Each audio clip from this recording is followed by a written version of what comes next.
ਹੋ ਜੀ ਸਭ ਸੈਲਾਬ ਦੇ ਹਵਾਲੇ ਨਾਲ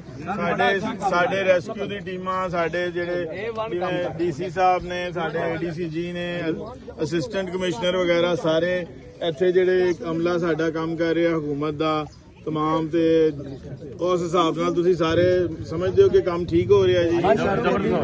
ਟਾਈਮ ਤੇ ਤੁਹਾਨੂੰ ਦੱਸ ਦਿੱਤਾ ਸੀ ਜਦੋਂ ਪਾਣੀ ਛਾਣੀ ਆਣਾ ਸੀ ਉਸ ਤੋਂ ਪਹਿਲੇ ਦਾ ਕੋਈ ਅੱਲਾ ਦਾ ਸ਼ੁਕਰ ਹੈ ਦੱਸ ਰਹੇ ਨੇ ਮੈਨੂੰ ਕੋਈ ਇੱਥੇ ਨੁਕਸਾਨ ਜਾਨੀ ਨੁਕਸਾਨ ਤੇ ਨਹੀਂ ਹੋਇਆ ਜਿਹੜਾ ਮਾਲੀ ਨੁਕਸਾਨ ਹੈਗਾ ਉਹ ਵੀ ਫਿਰ ਇਨਸ਼ਾਅੱਲਾ ਜਦੋਂ ਇਹ ਪਾਣੀ ਨਿਕਲ ਜਾਏਗਾ ਤੇ ਉਹਦੇ ਬਾਅਦ ਫਿਰ ਹਕੂਮਤ ਇਨਸ਼ਾਅੱਲਾ ਤੁਹਾਨੂੰ ਦੱਸੇਗੀ ਕਿ ਉਹ ਕਿਸ ਤਰ੍ਹਾਂ ਤੁਹਾਡੀ ਉਹਦੇ ਇਮਦਾਦ ਕੀਤੀ ਜਾਏਗੀ ਠੀਕ ਹੈ ਜੀ ਥੈਂਕ ਯੂ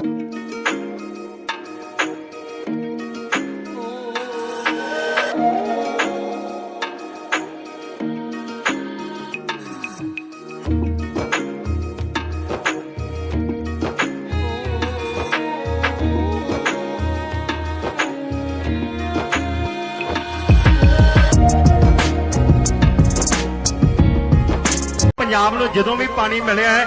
ਤੇ ਆਫਤਾਂ ਦਾ ਪਾਣੀ ਮਿਲਿਆ ਲੋੜਾਂ ਦਾ ਪਾਣੀ ਨਹੀਂ ਮਿਲਿਆ ਬੇਲੋੜਿਆ ਤੂੰ ਲੋੜਾ ਮਾਰਿਆ ਨਹੀਂ ਸੀ ਤੇਰੀ ਲੋੜ ਪਾਣੀਆਂ ਪਹਿਲਾਂ ਕੀ ਕਿਸਾਨ ਦੇ ਪੱਲੇ ਕਰਜ਼ੇ ਲਿਆ ਮਰੋੜ ਪਾਣੀਆਂ ਫਸਲਾਂ ਤੋਂ ਕੁਝ ਹੋਣ ਉਮੀਦਾਂ ਉਹ ਵੀ ਦਿੱਤੀਆਂ ਤੋੜ ਪਾਣੀਆਂ ਔਖੇ ਹੋ ਪਾਈਆਂ ਕੁੱਲੀਆਂ ਲੈ ਕੇ ਆਏ ਤੂੰ ਰੋੜ